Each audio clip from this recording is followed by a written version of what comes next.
દીનુ સોલંકી અને કલેક્ટર દિગ્વિજયસિંહના વિવાદ વચ્ચે કરશન બારડનો સ્ફોટક ખુલાસો। ભાજપના પૂર્વ સાંસદ એવું બોલ્યા કે કલેક્ટર અને શક્તિભાઈ વચ્ચે ડીલ થઈ, પણ એવું નથી। એના જે આક્ષેપ છે દીનુભાઈના એ પાયા વિહોણા છે। તો દીનુભાઈ હુકમ આવો આક્ષેપ કરે?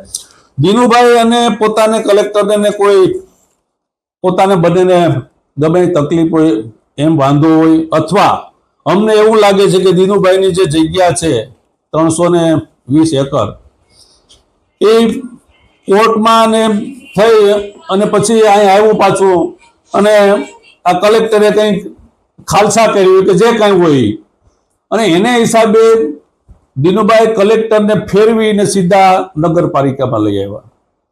યુદ્ધો ચાલ્યા છે, શું મામલો હોઈ શકે? એ બંનેનો આંતરિક વાંધો છે અને જિલ્લામાં લઈ આવે। તો કેમ દીનુભાઈ આવું કહ્યું? દીનુભાઈને પોતાની જમીનની વાત છે એટલે આખા ગીર સોમનાથમાં લઈ આવે। કઈ જમીન?